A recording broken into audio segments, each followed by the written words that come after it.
We continue to cover the IMF annual meeting here in Washington, D.C., and a very special guest with me on NDTV is India's Economic Affairs Secretary Shaktikanta, who is here hearing a very positive story on India, sir, at a time where global growth is looking iffy. Is that the main message that you've got here at the IMF? Yeah, the main sense I'm getting from all the countries and all our interactions so far is that everybody is very bullish about India. And we have to remember that today in global growth, 3/4 of the growth comes from the emerging and developing market economies. And in that, countries like India, China and a few others record the highest growth. So since India has the fastest rate of growth, there is a lot of expectation around India, and naturally we feel very happy about it.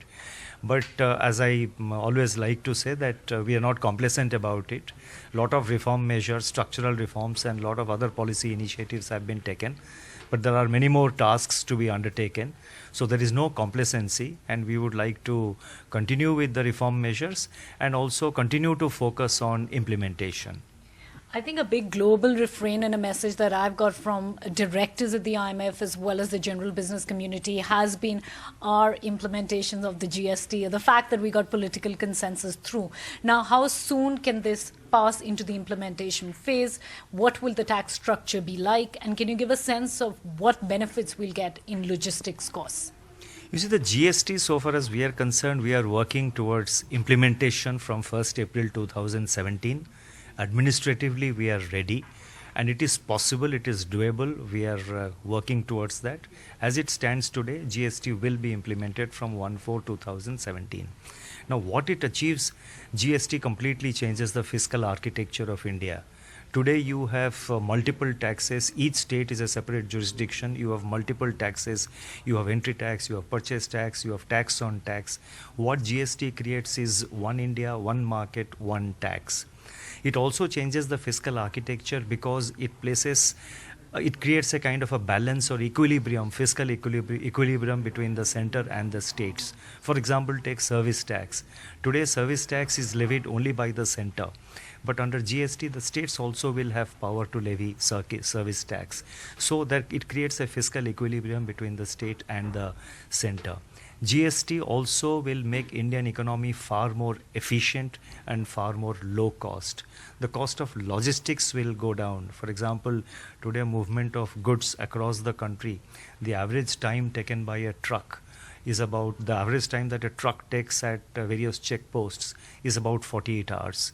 With GST coming, with all the checkposts between the states going, the movement of goods becomes faster.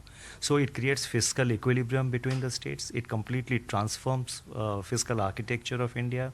It makes Indian economy far more efficient and low cost because we are looking at a moderate level of tax. And also there will be no tax on tax. And if you have paid a tax on a particular good in one state, you get the credit for having paid that tax. So there will be therefore input tax credit, as they say. So therefore it has multiple benefits. On the whole, analysts and experts say that it will add about 1.5% to 2% to our GDP in the medium term. Okay, that's a strong raise from the current 7.6% projection here at the IMF as well, possibly go as close to 9%. Now, moving to the bank transmission, because we've had a new governor in place, a more accommodative rate policy, which we've clearly witnessed. Do you feel that this process continues and the banks are ready to transmit it? Because one of the concerns in India has been that the auto home loan market hasn't picked up, even though we're sitting at 6-year low rates. No, you are absolutely right. So far, that is from January 2015 till now, the policy rates have been reduced by about 150 basis points without taking into account the latest increase. Out of 150 basis points, the banks have transmitted roughly about 70 basis points. So there is a strong case for more effective transmission of rates. So this round, the 25 basis point reduction which the Reserve Bank has done, I would expect and hope that the banks transmit the entire 25 basis points to the home loan sector, to the automobile sector, to the purchase of two-wheelers and cars and all that kind of sector. So that plus the impact of the 7th Pay Commission which has been implemented now, I think together it should provide a buoyancy to our markets and will probably be positive for the economy on the whole. Just a quick comment on the spectrum auction, because many would say that it ended in 5 days, which was a bit disappointing considering the last one lasted more than 11 days and previously as well more than 19 days. What has been the problem this time around in your mind, and the fact that there were no takers for the 700 megahertz band as well? You see, 700 and 900 megahertz, there are no takers. But let's look at the positives. The TRAI had estimated that the total revenue potential is in the order of about 5 lakh crores, of which what has been currently auctioned, it accounts for about 1.25 lakh crores. So roughly the remaining 4 lakh crore in the 700 and 900 megahertz, that is yet to be auctioned because there were no participants this time. Government will review the matter, look at the reserve prices and take a decision. And with regard to what has been auctioned now, there are 3 positives I would like to highlight. Number one, this is the maximum quantum of spectrum which has been auctioned in the last 4 to 5 auctions. I think in the last 4 auctions, this is the highest quantum that has been auctioned.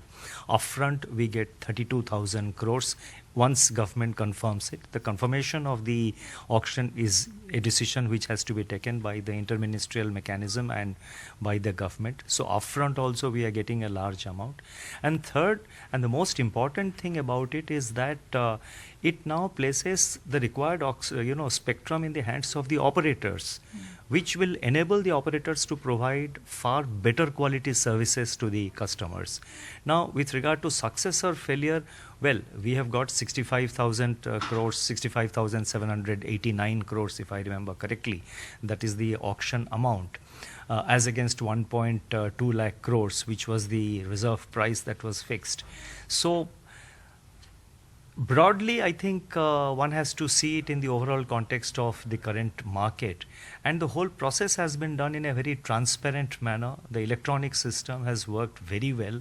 There have been 17 rounds over 5 days. So on the whole, I think it looks positive than what you seem to assume. Okay, so we might see a change in the future, but I have to ask you one final question, and this is a subject that you have spoken about powerfully at that, on India's position vis-a-vis global rating agencies. Moody's had a pre-decided, prefixed notion of what they want India's growth target to be, or their assessment of us.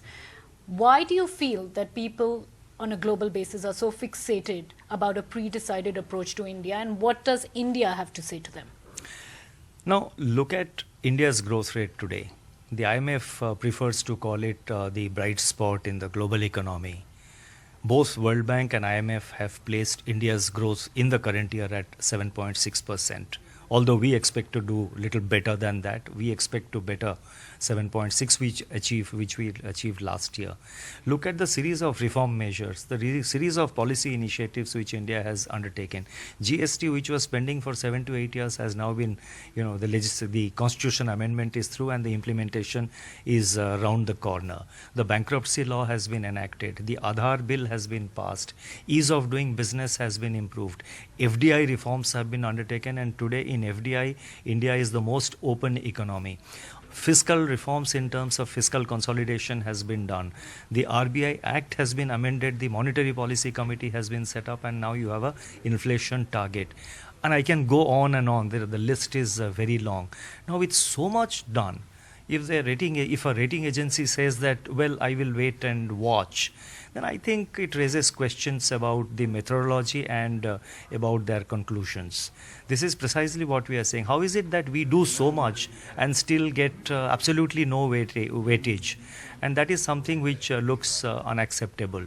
Sometimes the rating agencies say that we want the reforms to take deeper roots. Now, I always ask this question, how deep the reforms can be. I mean, we seem to be operating in a kind of an environment where there is a bottomless pit. The reforms have already taken roots, and you look at the track record of the government. So, therefore, we have highlighted this point. I have been stressing this point that the rating agencies need to be realistic and need to recognize the reforms which India has undertaken. Well, we certainly hope they are reflecting on your message right now, powerfully coming on NDTV. Thank you so much, sir, for speaking with us. Thank you.